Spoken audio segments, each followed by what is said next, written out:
આંગણવાડીની મહિલાઓ દ્વારા યુનિફોર્મને લઈને ભોગવવી પડતી હાલાકીનો આક્રોશ વ્યક્ત કર્યો હતો। આંગણવાડી મહિલાઓને યુનિફોર્મની ફાળવણી કરવા પાલિકા કમિશનરને રજૂઆત કરી હતી।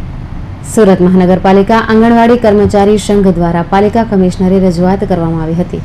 મહિલાઓ દ્વારા ફરિયાદ કરવામાં આવી હતી કે તેમના પર આવેલ ઉપરી અધિકારીએ યુનિફોર્મ પહેરવાની ફરજ પાડી હતી, જ્યારે છેલ્લા 4 વર્ષથી આંગણવાડી કાર્યકર મહિલાઓને યુનિફોર્મ ડ્રેસ આપવામાં આવ્યો ન હતો। 1.5 વર્ષથી મહિલાઓએ અલગ અલગ કચેરીઓમાં અધિકારીઓને રજૂઆત કરી હોવા છતાં તેમને યુનિફોર્મ આપવામાં આવ્યા ન હતા।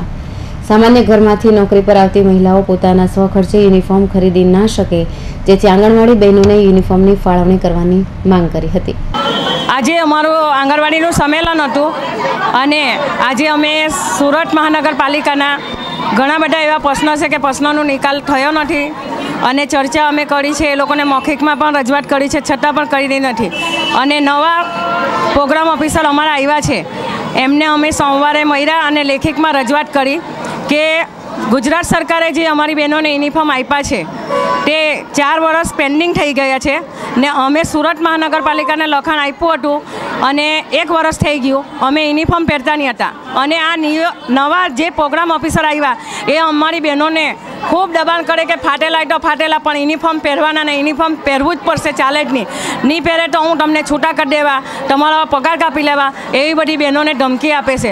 અને એ જે પીએમ મેડમ આવ્યા એનું વતન બહુ સારું નથી, બહેનો સાથે સારી વતન। અને અમારા એસએમસીમાં જે ચોપડા આપે છે અમને 1998થી હું નોકરી કરું છું, તો એ જે ચોપડા સરકાર ગુજરાતની સરકારમાંથી ગ્રાન્ટ આવે છે એ ગ્રાન્ટમાંથી અમને છપાવીને અધિકારીઓ આપે છે। તો એ પીઓ મેડમ એવું કહે છે કે એવી કોઈ ગ્રાન્ટ આવતી નથી અને ચોપડા તમારે જાતે છપાવવાના છે। આજે 28 તારીખ થઈ ગઈ, અમારી બહેનોને ચોપડા આપ્યા નથી, તો અમે જાતે કાઢી છપાવવાના, અમારી પાસે ગ્રાન્ટ છે નથી, અમારી પાસે પૈસા નથી, તો અમારી બહેનો કેટલા બધા ચોપડા છપાવવાના, તો કેવી રીતે છપાવે?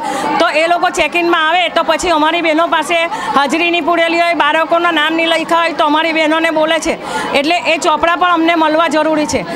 હું ભારતીય મજદૂર સંઘમાં 2003થી જોડાયેલી છું। આજ રોજ ગુગાવીર મંદિર ખાતે અમારું ત્રિવાર્ષિક અધિવેશન રાખેલ છે। હું ફક્ત ગુજરાત લેવલના જ પ્રશ્નની વાત કરીશ અને ગુજરાત પાસે જ માગીશ।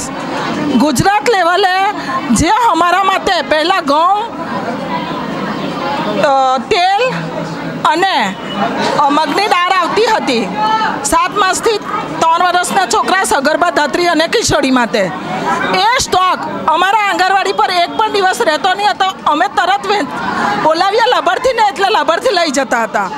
આજની તારીખે જે માતૃશક્તિ, બાલ શક્તિ અને પૂર્ણા શક્તિ આવે છે એ લાભાર્થી લઈ જવા માગતા નથી, એટલે અમે આંગણવાડી વર્કર તરીકે અમારે આ કામ કરવાનું ખૂબ મુશ્કેલી પડે છે।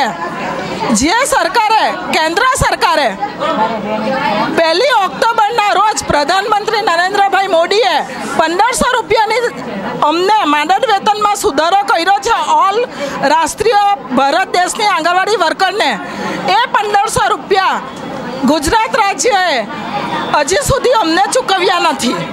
હાલમાં ફેબ્રુઆરીના બજેટમાં ગુજરાત સરકારે 900 રૂપિયાની ચૂકવણી કરી છે, 900 રૂપિયા અમને આપવાની વાત કરી છે, એ પણ અમને મળ્યા નથી। અને પરિપત્ર ગુજરાત સરકારે એવો કર્યો છે કે 1500 રૂપિયાને ઉડાવી દીધા છે અને 900 રૂપિયા કરીને 7200 પર ખરેખર અમારો પગાર 8700, અમારું માનદ વેતન 7800 થાય છે। એટલે જો સરકાર આ ચૂંટણીના તબક્કામાં આ 8700 આ ચૂંટણી પહેલા અમને ના ચૂકવે અને પરિપત્રમાં સુધારો ના કરે તો સરકારને ઘણી મોટી ખોટ જશે। યુનિફોર્મ ન પહેરનારને રૂપિયા દંડ ચૂકવવાની પણ ફરજ પાડી હોવાનું જણાવ્યું હતું, જેથી યુનિફોર્મ ન મળે ત્યાં સુધી કોઈ દંડ વસૂલવામાં ન આવે। આગામી દિવસોમાં માંગ પૂરી નહીં થાય તો ગાંધી ચિંધ્યા માર્ગે લડત લડવાની પણ ચીમકી આપી હતી। Bureau report, Hindi TV news, Surat.